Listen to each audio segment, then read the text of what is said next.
What's up guys, it's Tommy here and welcome to a brand new Liverpool transfer news video, and I've come to you guys with a sensational report. In the Marca newspaper and other Spanish news outlets are reporting that Liverpool are preparing a huge bid to sign Luis Suarez in the summer. And what do you think about that? Would you welcome the former Liverpool striker whose numbers haven't dropped even though he's 34 years old? He's still got it. He has led Atletico Madrid to the top of La Liga in an amazing season with 19 goals in 31 games. And I mean, for Barcelona, he had seasons where he scored 59 goals, 37 goals, 31 goals. So yes, his numbers are not as prolific as that nowadays. I mean, last season he scored 21 goals for Barcelona, but this season he already has 19 goals and he could hit easily 25 goals by the time the season finishes. So what do you think about this? And we will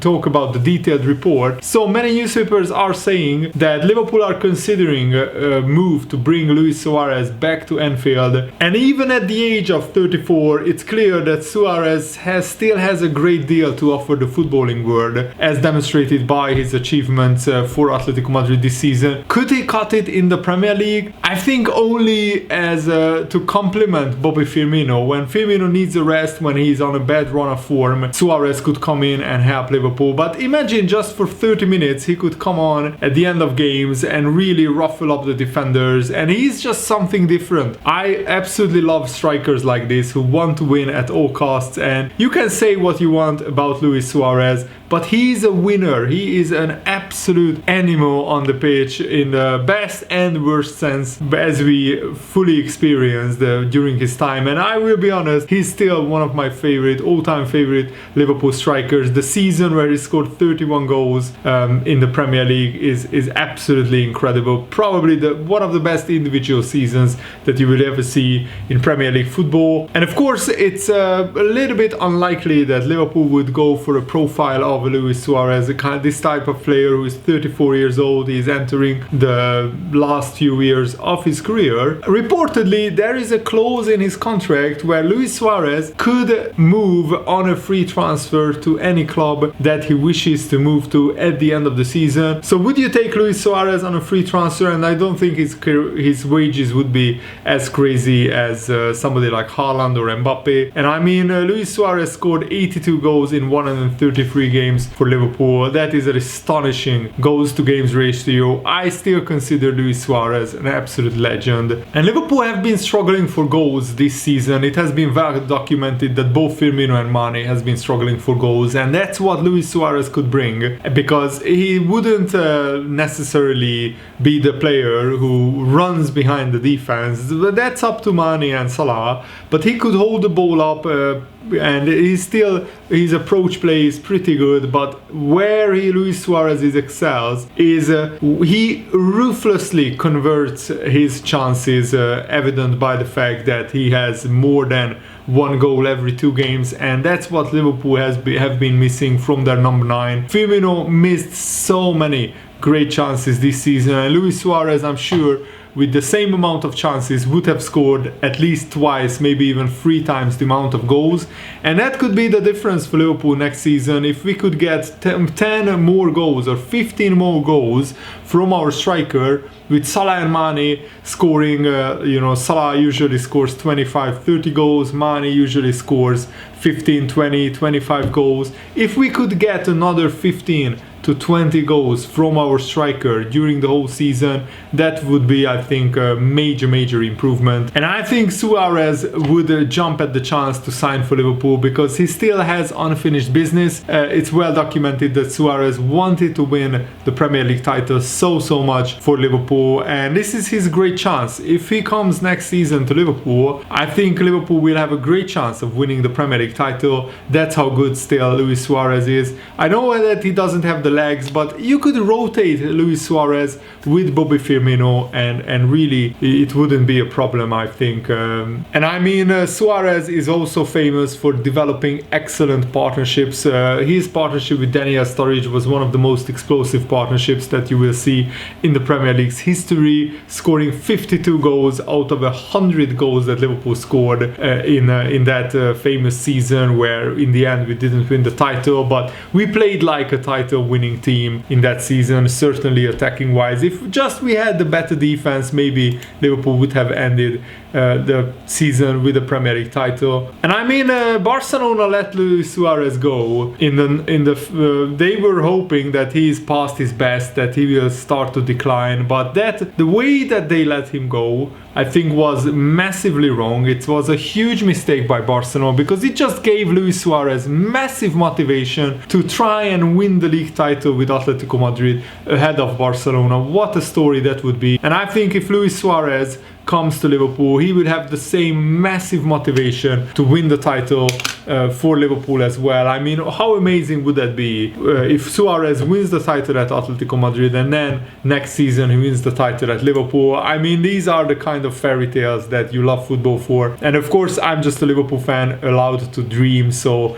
please allow that to me. And Pep Yinders, the assistant manager at Liverpool, says that they regret a little bit not playing Fabinho in midfield earlier this season, because we were having so many defensive injuries. But I still said when we signed Kabak and Ben Davies that we should have put them in and put Fabinho in midfield, because as Pep Yinders said, Fabinho has the capacity to make the players around him better. It's really difficult to find players who have the talent to make the other ones flourish. There are just a few players in world football who have this natural capacity to stop counterattacks. For example, most of them just tactically foul the opposition. He just always puts the team above himself, Fabinho. All our Brazilians have this characteristic. Nobody likes them, everybody loves them. You get someone who is only concerned about making the team better. There is no space for ego. He's a real team player. Luckily, we have three of them. Gini and Henderson have this characteristic as well. Having two midfielders like that is like the queen in the chess game. You lose the queen who defends in offense. There is a reason why the better chess players just give up when they lose the queen. You need two who can control a game by being dominant without the ball. That's what we are searching for. And if Naby Keita maybe adopts these less selfless traits a little faster, he may be a bigger success in the future for Liverpool. Pep Yinders also said we didn't lose our only last line due to injuries, but losing our last line, the centre backs, we lost our midfield as well, and that's where we lost our engine. That's a big problem. It's something that created doubt in many different tactical aspects. Many times small problems come from one big issue. If you try to solve the small problems, you get nowhere. You have to solve the big issue.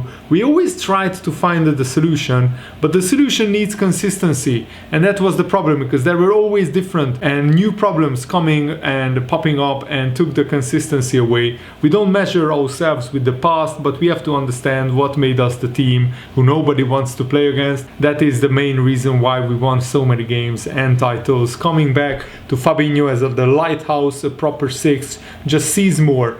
Top teams and top players like Fabinho have in common that they have a huge spirit of initiative. That's why when we speak about team development, we are speaking indirectly about individual development as well. Our ideas forces this individual development. And I mean, reading these quotes, why I just don't understand, why didn't Liverpool buy centre backs earlier in the January transfer, and why didn't we buy better centre backs than Ben Davies? Because I think Kabak is good enough, as demonstrated yesterday by Turkey beating the Netherlands 4-2. It was an absolute bonkers game. I watched the second half of it, and the Netherlands almost came back, but in the end Turkey just took their chances so well, and Kabak was imperious in that game. But imagine if we had signed another player like Kabak alongside Kabak, and because Ben Davies hasn't played any football, so we think he's not good enough because Jurgen Klopp hasn't really put him in. So if we sign another player like Kabak, we could have played Fabinho in midfield from the beginning of January, and that would have made it a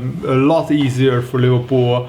Also, Tottenham's Oliver Skip has actually spoke about Liverpool captain Jordan Henderson. He says that he finds listening to Henderson's in-game orders fascinating. I think Henderson and Rice would be more than willing to help me. I mean, Declan Rice has played over 100 Premier League games and he is not too much older than me, so he would definitely be the one I would be looking to talk to and just see how he is going about it. Obviously, Henderson is a Champions League winner, so they are definitely players that you can learn off, watch and see what they do. I think with Henderson and Rice, the big part of their game is their leadership qualities. You see on the page the vocal, demanding, positive attitude. I was watching it because sometimes Liverpool release a clip of where you can actually hear the players, and you just listen to Henderson throughout the game, driving that team on, and I just found that fascinating. Just watching him, and definitely something with the experience that you gain, I can add to my game for sure. And I mean, Henderson is definitely a role model, so I think he's right to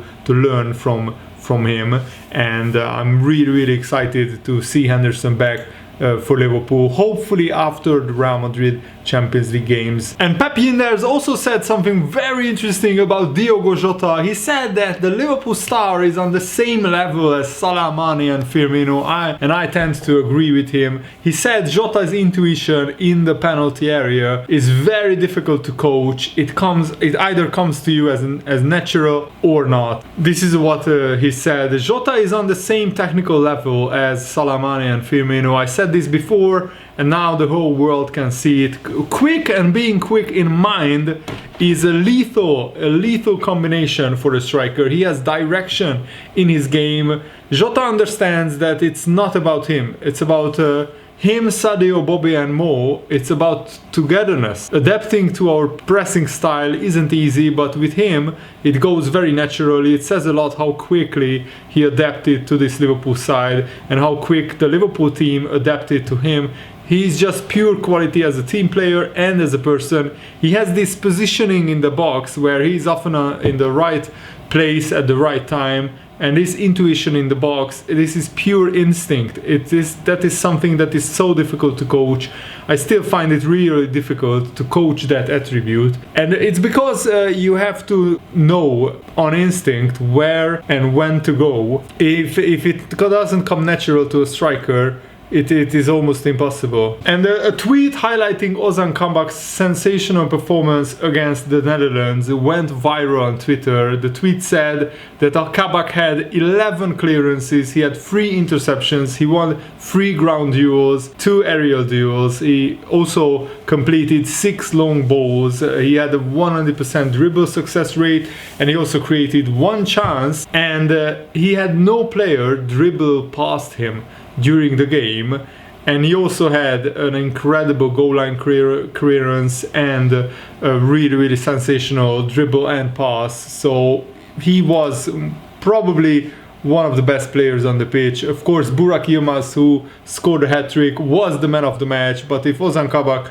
didn't perform like that, then Turkey wouldn't have won that game. And Fabrizio Romano also commented on the Wijnaldum to Barcelona situation. He said, at the moment there is nothing agreed. Barcelona are changing everything. There is a new president, new board. Let's see with the manager if they will change him or not. For sure the situation with Ronald Koeman will be key because Koeman is in love with Wijnaldum. They are talking with the agent, they are negotiating, and Barcelona are so interested, but at the moment nothing is signed and nothing is done because they have to plan for the future. They have to understand what the position of Ronald Koeman is, and then they will decide on certain players. So I think there is still a small chance, a small possibility that Wijnaldum could stay at Liverpool, but as every week goes by, I think there is less and less chance of Wijnaldum staying in Liverpool. There is more and more chance of Wijnaldum going to Barcelona, and I wish him all the best if he goes to Barcelona, but I think that's a step down. Right now